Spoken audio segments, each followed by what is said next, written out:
Welcome to the Museum of the American Revolution. My name is Matthew Skic. I'm curator of exhibitions here at the museum, and I'm pleased to welcome you all here to this really kind of magical evening of music and history and surprising stories. And it's wonderful to see such a large audience here at the museum, and we're also joined by a pretty significant audience online as well, as a hybrid event. We're able to present this on Zoom as well. So just one housekeeping note for those of you that are here in person. We do ask if you're not eating or drinking while seated at the concert this evening that you do wear your mask, so we appreciate that. And we are gonna get started. So tonight's event is really inspired by our current special exhibition, and that's Liberty, Don Troiani's Paintings of the Revolutionary War. For those of you that have not had a chance to see that exhibit, it's on our first floor here at the museum. It opened in October and will be open until September of 2022. It's an exhibit that brings together the paintings of Don Troiani, really America's foremost historical military artist. They're paintings of battle scenes, marches, and soldiers of the Revolutionary War, bringing really amazing vibrancy to an era without photography, and giving us an in-depth look into what the Revolutionary War actually looked like. And the exhibit has 46 of Don's original works on display for the very first time, and some of those works depict Hessian soldiers, the topic of this evening's performance. But we wanted to start off with just getting into the story of the Hessians and who they were, where they came from, and why they were here in North America. You can see on screen here that you see some of Don Troiani's paintings that feature those Hessian soldiers. And the term Hessian was a kind of collective term that was used by Americans in the period to describe any of the soldiers from what is now present-day Germany that were hired to serve alongside the British Army here in North America during the Revolutionary War. These were soldiers, little armies that were hired out by their German princes and dukes from the different principalities of Germany at the time, basically armies for rent. It's a strange concept nowadays, but back then it was quite common for these smaller German principalities to literally rent out their armies.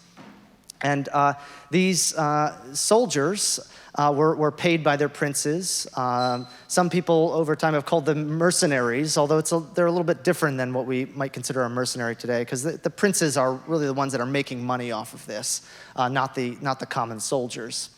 And one of the ways that term mercenary first arose is in our own Declaration of Independence of 1776, in which in the list of grievances against King George III, the Continental Congress included this line here that I have on screen. He is at this time, referring to King George III, transporting large armies of foreign mercenaries to complete the works of death, desolation, and tyranny. So what that's referring to is that as the debates over the Declaration of Independence and even the idea of independence are waging in the halls of Congress, just down the street from where we are this evening, ships carrying thousands of these German auxiliary troops coming across the Atlantic to join, along with the British troops that would eventually assault New York in the summer of 1776. Those Hessian troops are on those ships, and that's what this line from the Declaration of Independence is referring to. But as I said, they're not exactly mercenaries, because the troops themselves are not hiring themselves on an individual basis to go and fight in America. Their prince is telling them to go. If we look at a map of Germany today, where I have a star on this map is the Principality of Hesse Castle, which sent the largest contingent of German troops over to North America during the Revolutionary War. Throughout the 8 years of the war, they sent over just under 19,000 troops from Hesse-Kassel. But this was just one of the principalities that sent troops. Others included Brunswick or Braunschweig, Anhalt-Zerbst, Waldeck, and others. But Hesse-Kassel is where the term Hessian comes from, because the majority of the troops did come from there. In Hesse-Kassel, their prince or Landgrave was Friedrich II. Now this is a different Friedrich than Frederick the Great. This is a much lesser Frederick, I would say, but still, a wealthy, prince. But Friedrich II is the one that hired out his Hessian army to come to North America, and many of the caps, the flags, and other insignia that those troops wore bore the cipher of Friedrich II, FL. You can see it on that Hessian brass cap plate that you see. It's in the museum's collection, just below the line, that FL cipher for Friedrich Landgrave. So that's referring to Friedrich II. But the common soldier of the Hessian army was not a nobleman or anybody wealthy. It was the common person of Hesse-Kassel or Anhalt-Zerbst or Hesse-Hanau. These were men who were farmers and tradesmen, or people that were unemployed, looking for work. The army was an opportunity to earn money, learn skills, and contribute to society. In our core exhibit here at the museum, we feature one story of Johannes Räuber, who served as a private in a Hessian grenadier regiment that served in North America. And we have a tableau, a full-size, life-size figure scene showing Johannes Räuber here in America. And with that, I'd like to introduce Ulrike Shapiro from Tempesta di Mare to speak a little bit more about modern-day Germany and its connections to these Hessians. So welcome, Ulrike. Thank you, Matt. It's a pleasure to be here, and very happy to meet all of you. And I've brought along of musicians from Tempesta. I don't know what that's a good term, but just a quick introduction. We have Fiona Last on oboe, and Dominic Giardino on clarinet. And we have Ben Matus on the bassoon, and Todd Williams on horn, and Michelle Humphreys on the drum. So they'll be making music very shortly. But I wanted to just jump in here. My hometown in Germany, where I grew up for the first 21 years of my life, is in Celle, Germany. It's just outside of Hanover. And I brought a couple of illustrative maps here. I wanted to show how Germany was totally like a mess of small little principalities surrounded by these giant kind of kingdoms, and you can really see that well on this map of the Holy Roman Empire, where you see all these fractured states surrounded by the big countries of Austria, then Prussia, and Russia to the east. Can you forward this? And this is pretty much the same map that Matt just showed you, that's down in the exhibit, showing where these mercenaries came from. And that shows, Hanover and my hometown Celle just north of it. And that was part of the Hanoverian principality, which of course at that time was aligned with the British through the line of the Georges. And my hometown, Celle, you'll see a picture a little later, has a castle where probably George the First, at least, played as a young boy at his uncle's palace.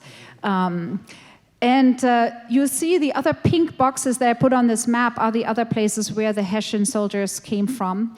And this town, Velmar, is this tiny little village that's north of Kassel, where that Johannes Räuber came from. And, he was a farmer's boy, and I'm just curious why these boys, joined an enterprise like this. But there were two major events that came before this story. One was the 30-Year War, which obviously is one of the most devastating events in European history. It's destroyed almost everything. And pretty much after that, just as people were rebuilding, and then came what we call the 7-Year War.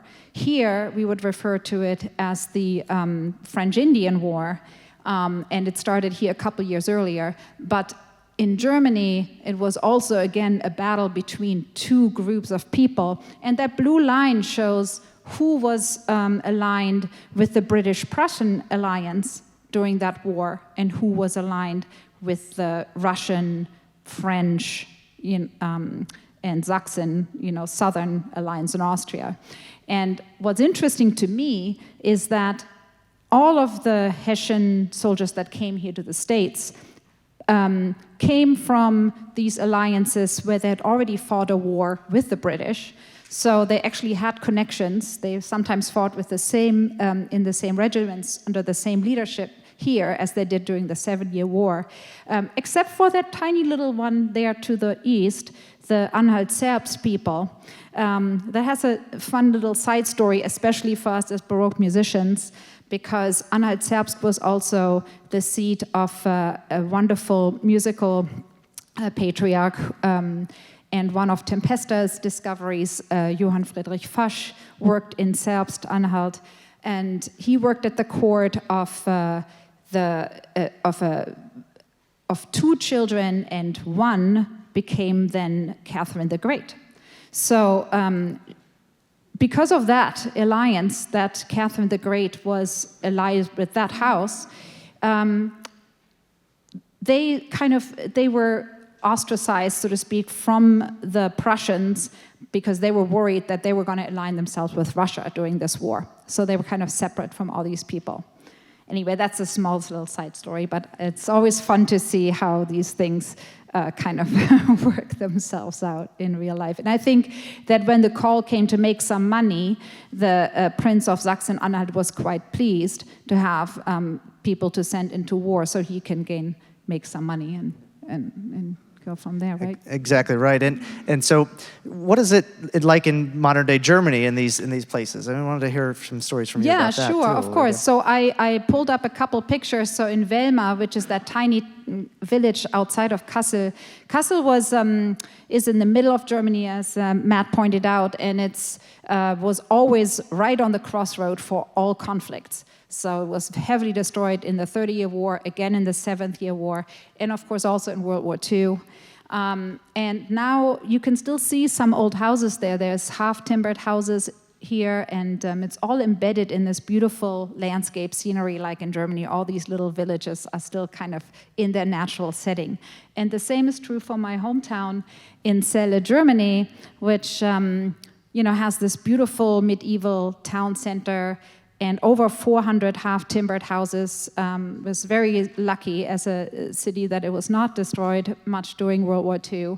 And I also brought up a picture of the castle in Celle, just so you can imagine where the Georges romped around at their uncle. This was not the royal palace in Hanover. This is the little outside palace where his uncle lived, and they played around. So. A lot of talking. Yeah. Let's hear some music, and we're going to hear some music from Germany before the revolutionary time. And we're going to, I think you all have programs, right? So you can see what they are. Just one small note, the chorale, the Christmas chorale that we're playing, Licht, das in die Welt gekommen, is a carol actually that is from Hesse. It's one that I didn't grow up with because, it's not in my regional kind of place, but it's very beautiful, so enjoy.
Hessians first participated in the battles around New York in 1776. They were pretty successful alongside their British colleagues in beating back George Washington's army in trying to defend the tip of Long Island and Brooklyn Heights, and also Manhattan Island.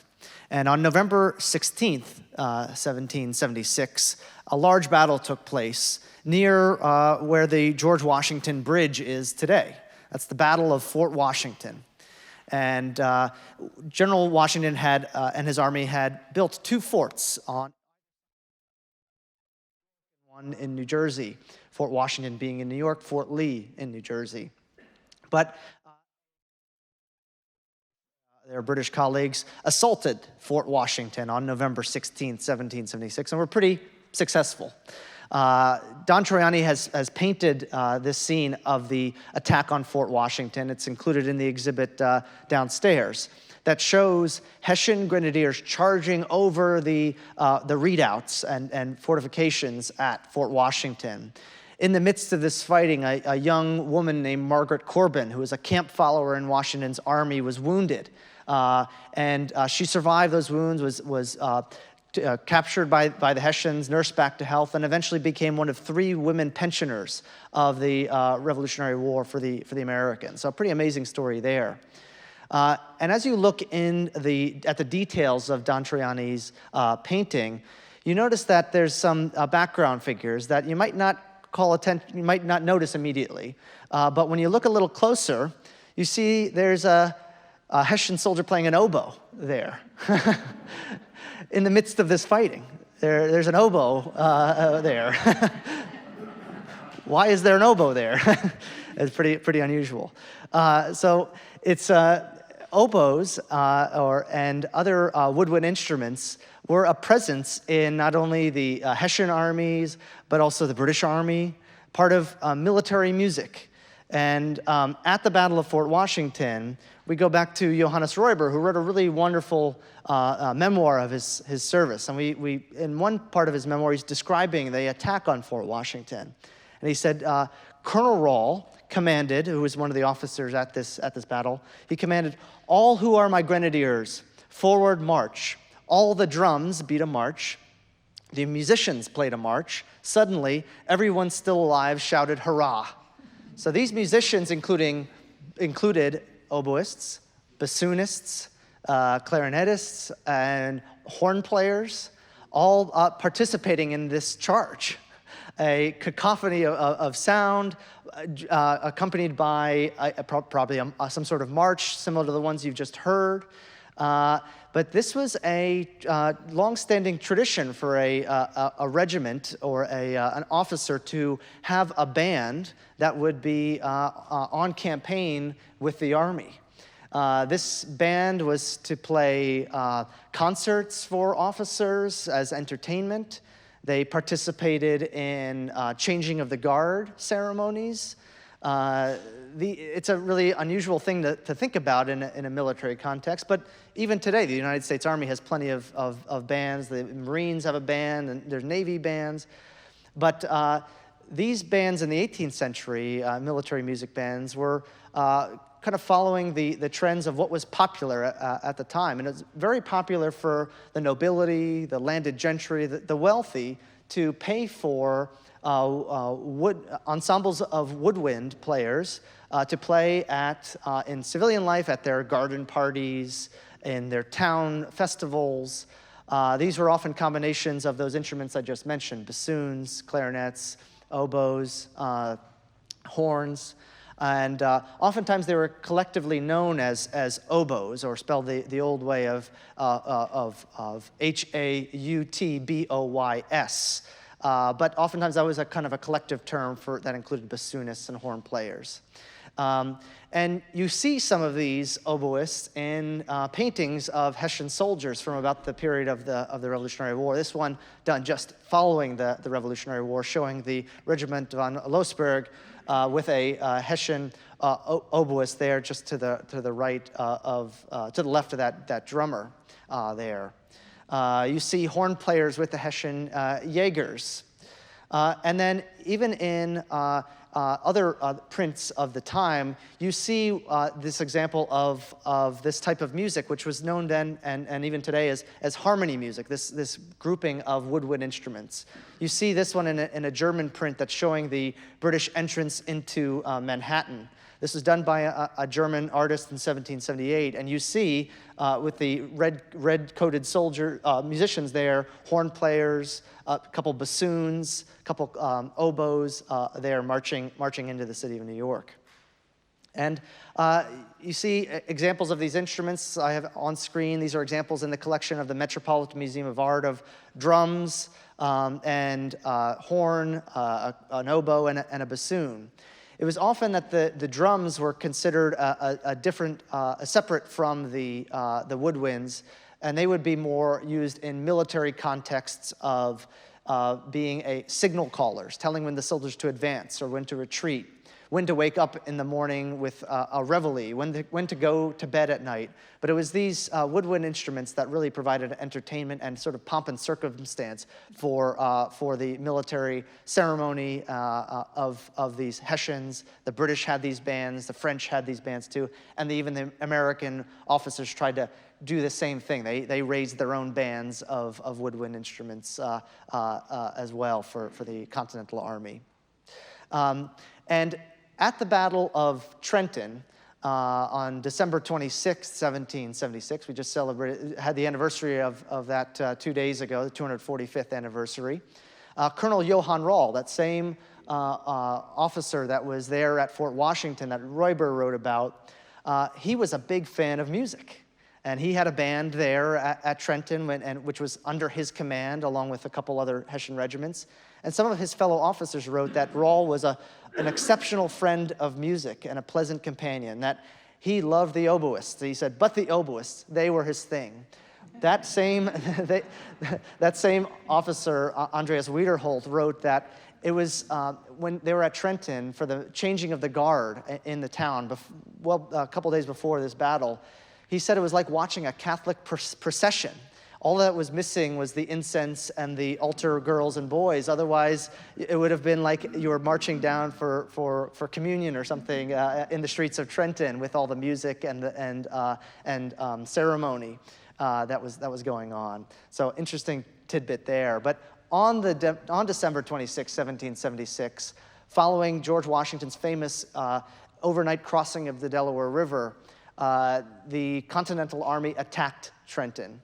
And they were, after a quick battle, they were able to force the Hessians to surrender. Colonel Johann Rall was mortally wounded later died.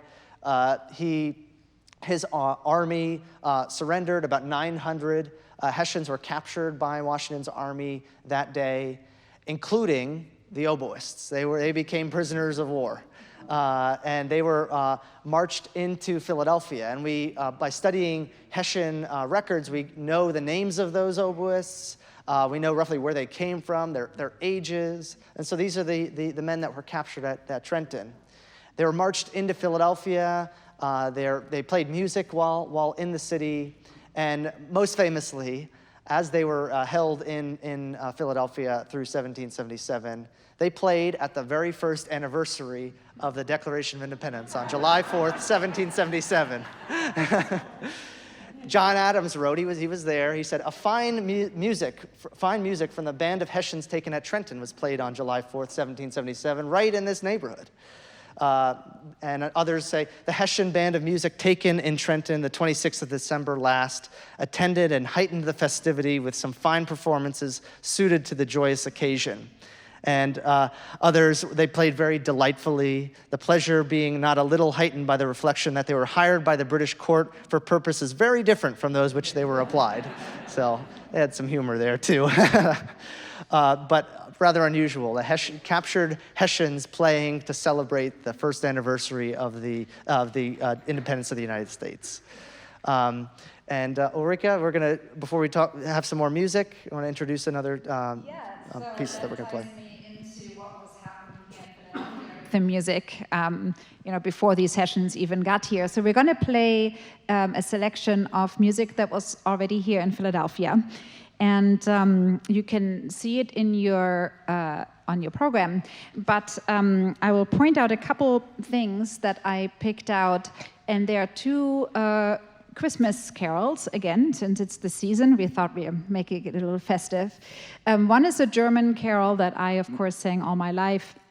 And I was very happy when I did my research that this was in a book of carols, of which there is a first edition copy in the German Society Library right here in Philadelphia. So it's probably a carol that was already here, also way before these soldiers ever got here. And I have a little facsimile of that book here. You can't really see it so well on obviously these hymnals used to be not printed with music like we're used today, but just the words, like the melodies everybody knew, or presumably knew. And this is something I wanted to tell you about a little bit, because the melody that this carol was sung to was not the one, actually it was the one that we still sing it to today. Sorry, I got my stories mixed up, but Bach later set it to, in the famous Christmas oratorio, set it to the Passion Chorale. So, and there's something about that, setting this Christmas carol to the Passion Chorale that is mirrored in the other Christmas carol we are going to perform for you, which is Hark, we know it as Hark, the Herald Angel Sings, but it was originally Hark How All the Welkin Rings, which welkin is an archaic word for heavens. And that is the version we're performing for you today. And we're performing it on the original melody. So today we're singing, everybody knows this, right? You all sang it probably a couple days ago. But it's a melody that was written by Mendelssohn. And obviously that was 100 years later. So we are singing it on the melody that was likely sung at the time, which is another Passion chorale. And that is Christ the Lord is risen today. So I thought that was a wonderful parallel in these two histories, that these stories are all like one on the same coin, right? It's the flip side. So I think they're very close to one another. So you're...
That is definitely one of my favorites because that's the Liberty song. That very likely would have been played here in Philadelphia on July 4th, 1777. Written, the lyrics for that song were written by John Dickinson, who's a member of Congress, but the tune is an old one, the Hearts of Oak, the old British tune about connected to the British Navy and its strength, really prideful British song, but Dickinson changed the words to make it appealing to Americans. Come join hand in hand, brave Americans all, and lend your bold hearts to fair liberty's call. So that's probably was heard here on July 4th, 1777. And the population of Philadelphia at the time was about 30,000 people, and the population was very German in a large part, good part of it. One bit of evidence of that still survives is German printings of the Declaration of Independence. Among the earliest and first printings of the Declaration were in German for that population. Printed, there's a German newspaper here in the city, and here's one of the great surviving examples, a broadside printing of the Declaration of Independence, printed just down the street here in Philadelphia.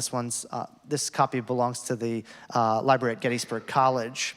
But in the 1780s, so just after the Revolutionary War, the city itself has a good cultural scene here. There's musicians that are performing concerts at the theaters and in private homes in this city. There are places where you can get music lessons in voice and on instruments.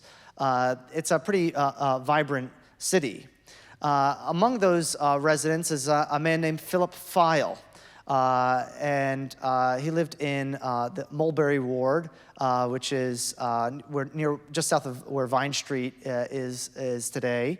And Philip Fyle, you may remember from my list of Hessians that was captured at Trenton, his name appeared on that list. He appears to be one of the great number of Hessians that ended up staying here in America even after the conclusion of the Revolutionary War. The name Philip Fyle even appears on rosters and muster rolls of the German regiment, which was a German contingent of the Continental Army. And this particular Philip Fyle joined that regiment in the late spring of 1777. So it's quite possible that this is the very same Philip Fyle that was captured at the Battle of Trenton, because he was in Philadelphia or the surrounding region in the spring of 1777. And there were other Hessians that did end up serving in the American Army during the war, and Philip Fyle could indeed be one of them. And the reason I say that is because in this particular muster roll from 1778, Fyle is listed as sick in hospital. He ended up joining the Invalid Corps here in the city, and then was relieved of his military duties and even received a pension from Pennsylvania. And he ended up, this particular Philip Fyle ended up settling in the Mulberry Ward. And that's the same place that we find Philip Fyle, that Hessian Hessian musician captured at Trenton. Same ward, same name. It seems like that works out. This Philip Fyle, who probably served in the German regiment, was a music master in Philadelphia. He was traveling not only in Philadelphia, teaching lessons, performing concerts, and the like, but he was also doing the same thing in New York City, traveling back and forth between the two cities in the 1780s. And here you can see some newspaper listings of concerts that Fyle participated in, including violin concertos. He was teaching violin, flute, clarinet, and bassoon. He was charging money for these lessons, and then also earning money from the concerts that he performed in Philadelphia. So a pretty active musician in the 1780s, and really kind of made a name for himself. And so, since we're talking so much about instruments, I wanted to invite some of the musicians up to the chairnet beside me to learn a bit more about their instruments before we play the next set. So first we're going to start with Michelle on drums. So Michelle, if you could come up.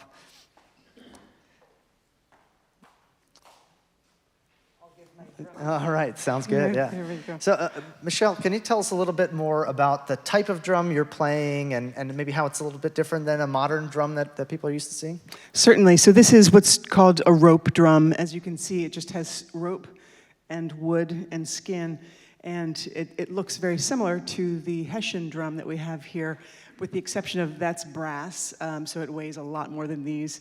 And really the Germans were noted for the metal bodies. We didn't see that in many other places.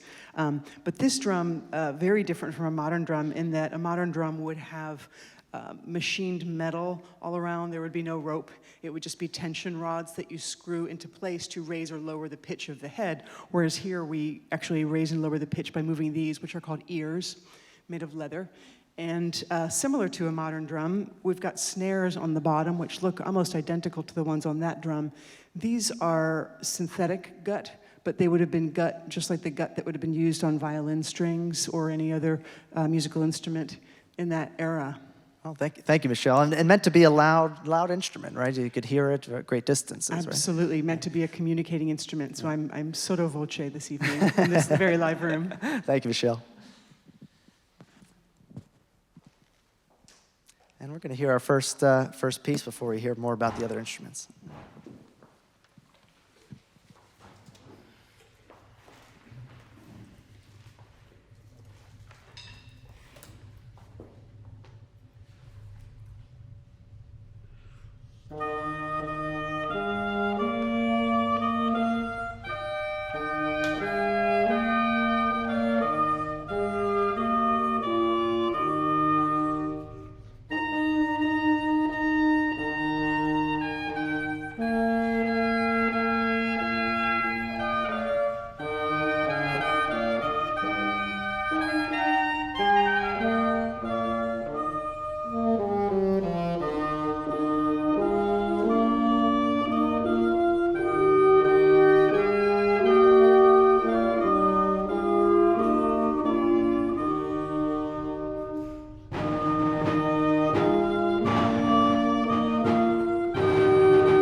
You might think that the Queen is going to walk in now, but God Save Congress, God Save America, another tune, a British tune that was given a new title, given new lyrics, and reused by the American revolutionaries. Todd, I'd like to invite you up to talk about the horn next. A very neat way to see the horn, a little different than the modern French horn we think of. Can you talk about what we're seeing here? Hi there, everyone. This is a fairly typical example of a horn found in the middle 18th century Europe. It's actually a copy of an original found in Vienna around 1760 by the instrument maker Anton Kerner. Fun fact, this horn was found in Esterházy in Haydn's orchestra. So for those of you who like the music of Haydn, you would have heard this. Now, arguably for this program, I should probably be playing something a little more similar to the horn down here on the floor. We heard reference earlier to signal horns and yacht horns. That's absolutely what most of this music would have been called for, with a slight exception. The basic understanding of a horn is one continuous cone from start to finish.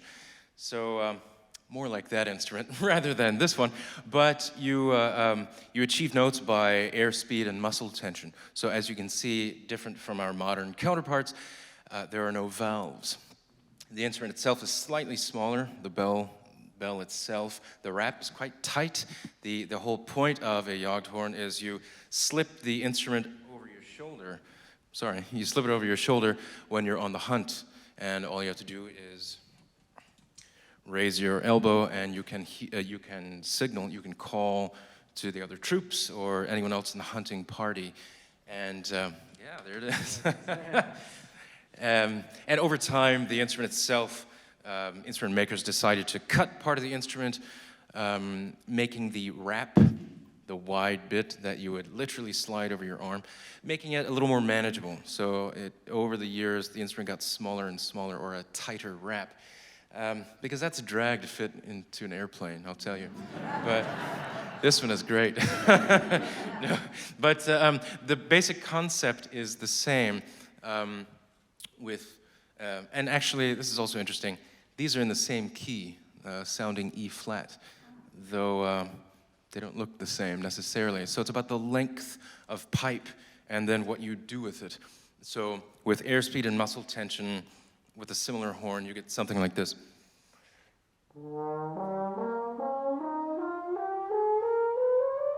So the higher you play, the closer the notes are, the closer the partials. And because there are very few notes available to us in the lower register,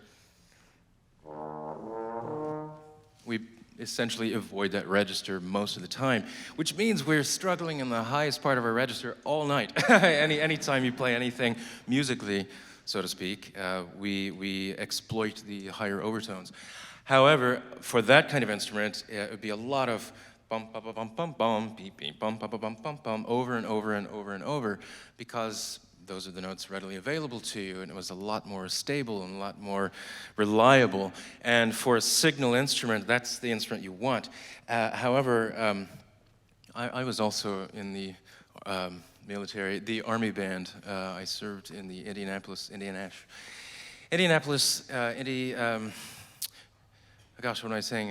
Indiana Army National Guard. I was stationed in Indianapolis for several years. And so I played in a military band. And we do a mix of outside things, but also indoor concert style music.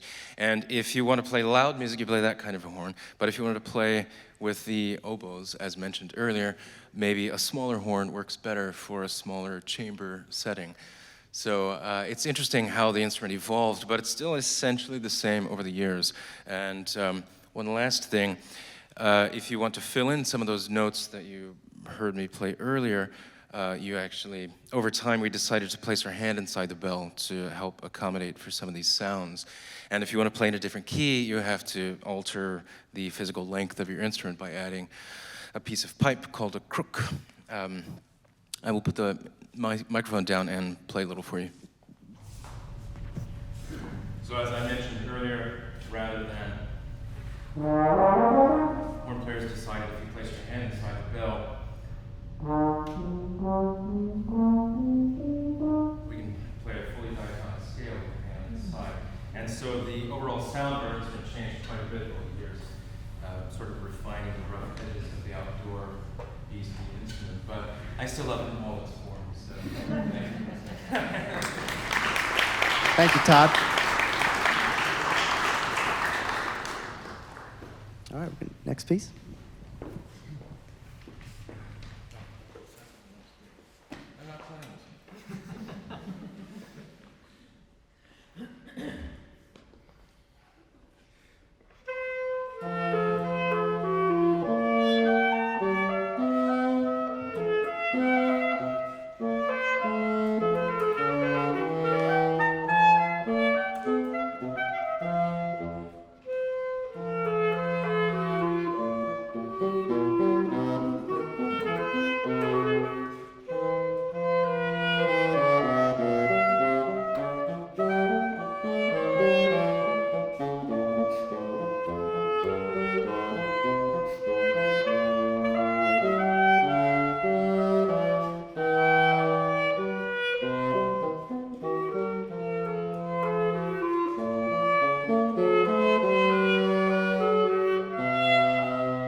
Dominic and Ben, come on up. Come on up. But let's hear about your the bassoon and the. Dominic, why don't you join as well? Let's talk about the clarinet too.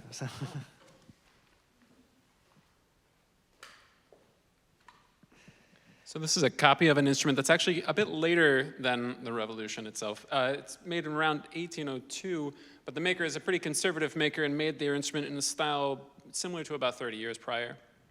Maker in what is now France, in Strasbourg, which is culturally very mixed between French and German. It has changed countries many times. So it's actually at this time in history when the bassoon is starting to split between German and French styles. This is in a more German style. The modern bassoons have two completely different systems, the German system and the French system. German is what people play everywhere except for France, but the French are, well, a bit stubborn. You may notice that there is significantly less key work on this. This, I have a total of 6 keys. Modern bassoon has 36 keys. So I am holding it with one hand. I would not want to be doing that with my modern bassoon. And I'm playing with just a neck strap instead of using a full harness or using a seat strap to hold it by sitting. It's much more comfortable and lightweight to play. And yeah, let's see, Dominic, you want to talk about yours? Sure. So similar to what you just heard about the bassoon, this clarinet is, well, significantly less keyed than a modern clarinet. Modern clarinet has 17 keys. I have 5 keys here. All 5 of those keys do exist on the modern clarinet. It's just in order to get those extra notes on this instrument, you have to do funny fingerings. Same thing, really, on all of these woodwind instruments of the period. But this clarinet that you're looking at is a reproduction of a German instrument. And would have been actually right around the American War for Independence, fairly popular. Maybe popular is overstating it, but we'd have a lot more clarinets than usual. And the reason why, of course, we have a lot more clarinets than usual is, as we've been talking about all night long, with all of these soldiers come these bandsmen. And so it's no coincidence that you start seeing music being published for clarinet right here in Philadelphia as early as the 1790s. This last piece we played actually was printed in the same year as a book that was either for, and this is what it's printed on the front cover, either for guitar or clarinet. So with all of the destruction and anguish that the Revolutionary War brought here, of course it also brought many, many skilled musicians that, like Philip Weil, decided to stick around and make it home. So thank you very much. So each instrument has a fascinating story, and we're going to hear them play it again.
I'd like to invite Fiona up to talk about the oboe a little bit, a star of the evening. And so the oboe doesn't get always maybe the attention it deserves, Fiona? Oh, I don't know about that. So, like Ben, I'm playing on a copy of an instrument slightly later than the period we're talking about. This is a copy of a German instrument from around 1806. So it's a little later, but it's sort of representative of the direction the oboe is taking at this point, which is to a lighter, more flexible instrument that's more capable of playing, like you were saying, these house concerts and operas. We know that Mozart operas were being performed in Philadelphia. But the oboe, from its sort of inception, which is mostly France in the late 17th century, was a sort of all-purpose instrument, and military was very much part of that. It was very much an outdoor instrument, as well as, there's some writing about, it's suitable for the battlefield as well as the opera house.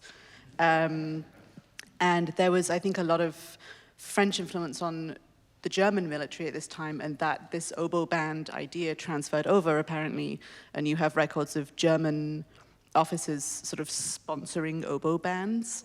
So that's where they sort of got the idea from.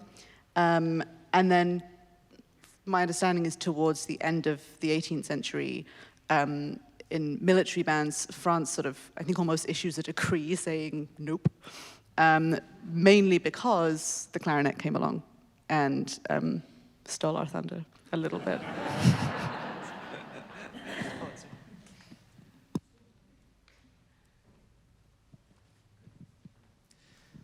Well, the music you've just been listening to in this last section is music of the 1780s and 1790s here in Philadelphia.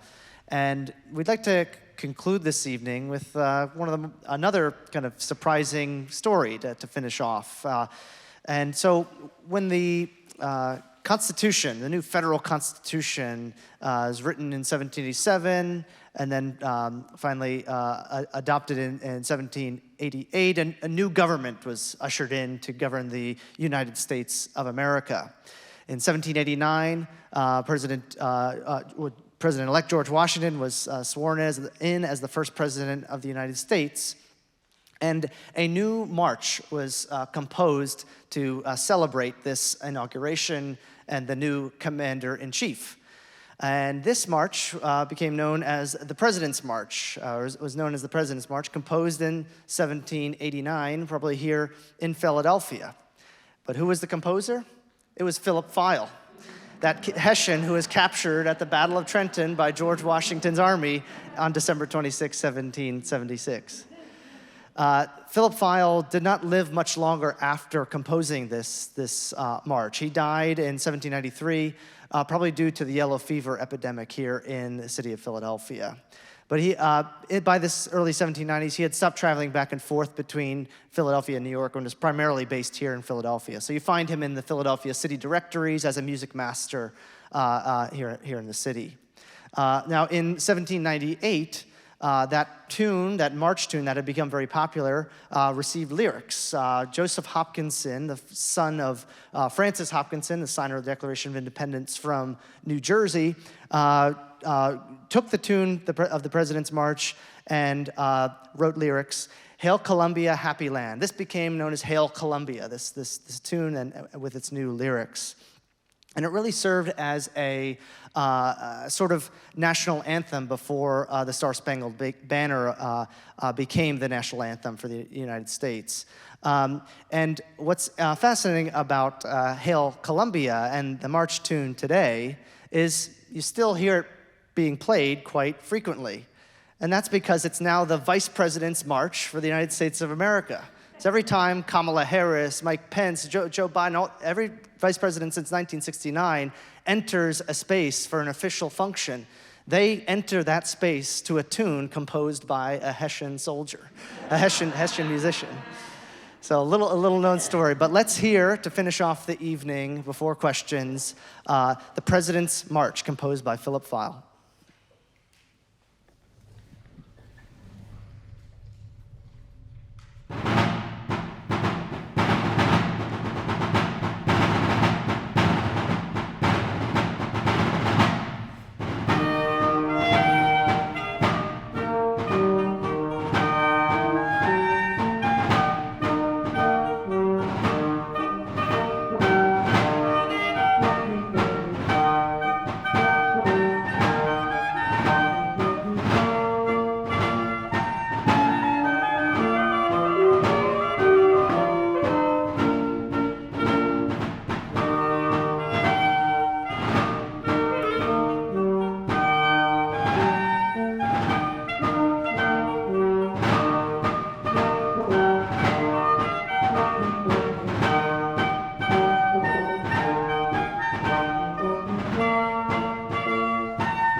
Well, we'd be happy to take questions this evening from both our online audience and also our in-person audience. So I think we're going to start with an online question, if I remember correctly. And Tyler's going to run it up to us, so here we go.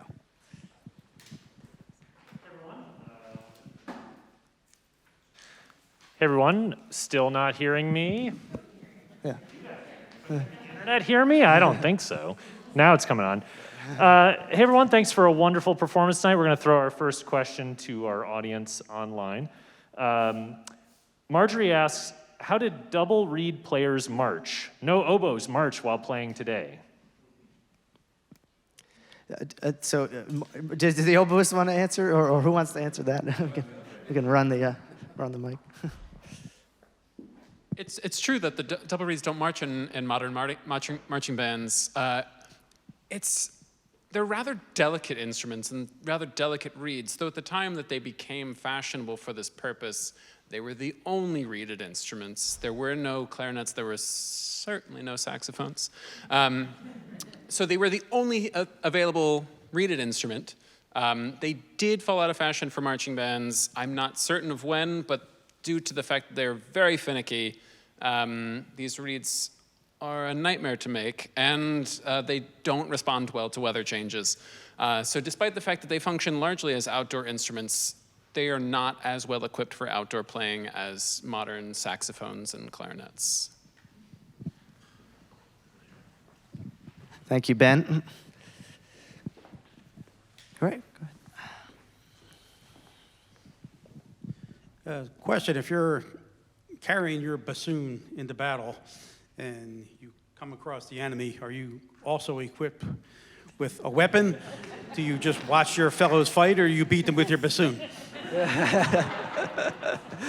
So the drummers that are with the Hessians, they're often carrying swords. It's usually the military music band would be. Sometimes they probably weren't carrying swords. They're probably just carrying their instruments. In some cases, they may have been carrying swords. But that's your self-defense, really. I mean, it's unusual that they're right at the front, but they're surrounded by other soldiers too. So yeah. So. Any other questions? Any other online questions? Other question in the back there. There we go.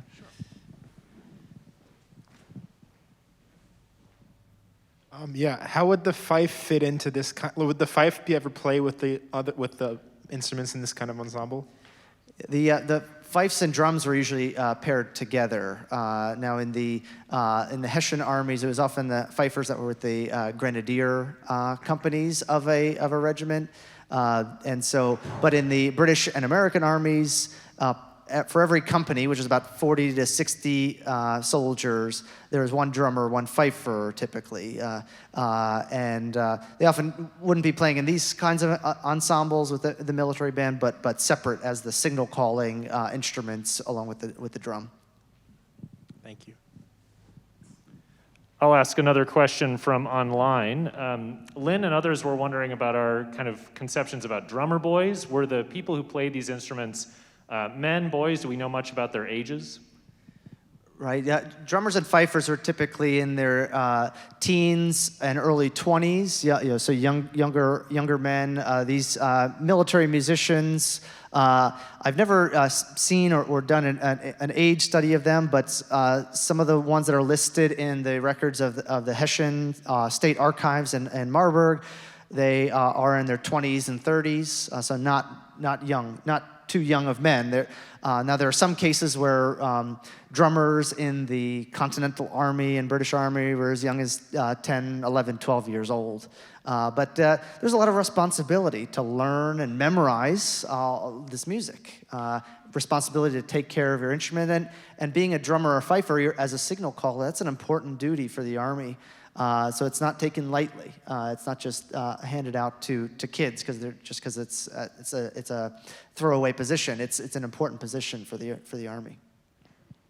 There's a follow-up question. We're wondering this is maybe a question for Ulrike. In Germany at this time, what was music education like for children and adults? How did you learn music? So that's an interesting question. I talked to my brother-in-law, who is also a fine musician, and he said that the military has always been a great place to learn music, and I think that's universally so. And we all know those drum and fife corps that are associated often. We talked about this earlier with fire brigades and certain things. And when I was doing some research, we kind of cut it out because we were running out of time. But it was very curious that in Germany today, I mean, every little village has a drum and fife corps that's associated also with their hunting traditions and their and often also the fire brigade, the volunteer fire brigades. And they march, they play all the time. You hear it in every little village. Everyone has their costumes to go with it, on the traditional colors. And I found a picture online of today's drum and fife corps from the Kassel region, and they wore very similar outfits modern looking, but very similar to the ones we saw in these paintings. Same coloring, same cut. So that was kind of fun to see that these traditions really have, both over here and in Germany, kept these traditions alive. So this is not a musical question, but these Hessian soldiers you said were paid. There was no element of a draft. I thought there was a lot of conscription over there, and maybe they weren't totally of their own free will. Well, the princes and dukes would, initiate the draft so they could fulfill their requirements that they had made to King George in getting him. They had made a contract. They were going to get this much money for sending this many soldiers. So they had to supply these soldiers. And if then people died, they had to be replenished. So they had to actually institute the drafts in their regions to get more people to come and join up, yes.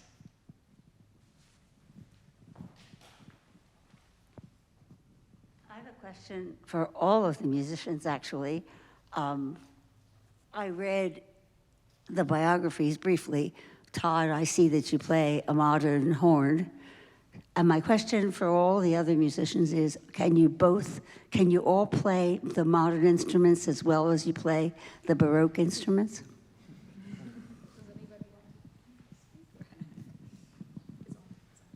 Not anymore.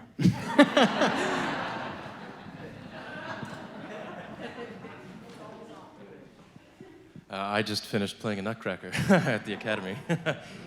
Yes, I'm very much an active performer here in Philadelphia. I'm tenured with the ballet as well as the Philly Pops. I sub with the Philly Orchestra, the Chamber Orchestra, the Opera Company, pretty much anywhere. But yes.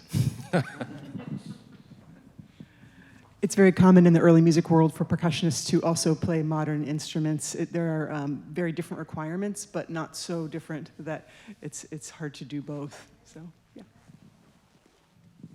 I recently got back into playing modern bassoon. I hadn't for about 5 years, but for playing modern music, it helps to play a modern bassoon. So if friends write music and I want to play it, I sometimes play it on a modern bassoon. Yeah, I'm probably closer to the Dominic, and I suppose, yeah, I play with some sort of regional symphony orchestras sometimes, but this is definitely the thing that gets most of my attention, I suppose.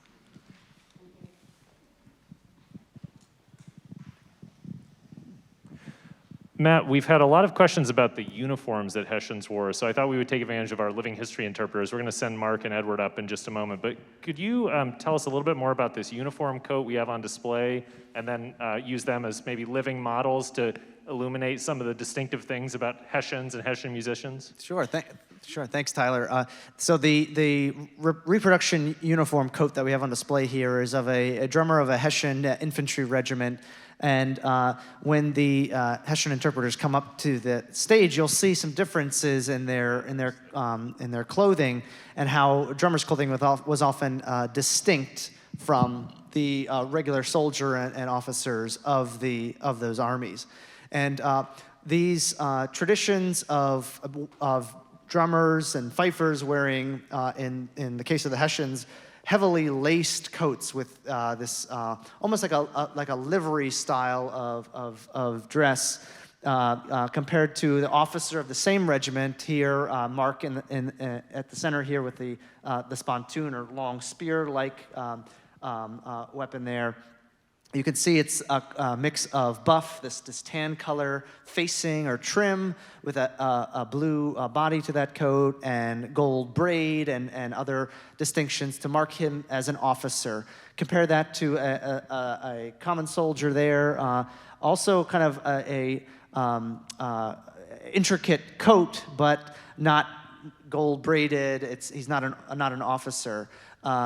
But this gives a good cross section. These three, the drummer's coat, the officer, and the private soldier there give a sense of the cross section of uniforms that you'd see in the Hessian Army. In the British Army, it was following a European tradition traditional to reverse the colors of the coat of the drummer. So let's say a British infantry regiment is wearing a red coat with yellow facings. The drummer would wear a yellow coat with red facings.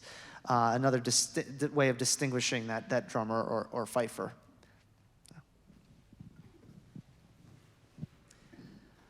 All right, one more question in the back.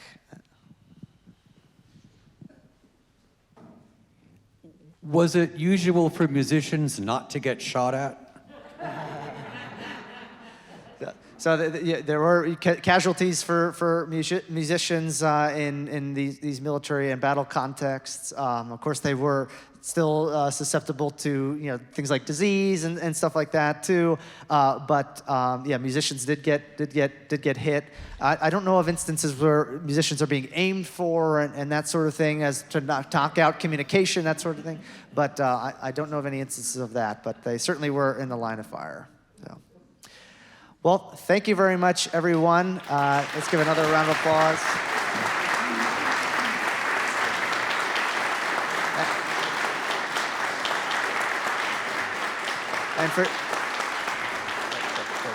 And for those of you online, thanks again for joining us, and I hope you can come back to the museum for future programs, and we're excited for Tempesta's partnership. Right, thank you. Thank you, Matthew.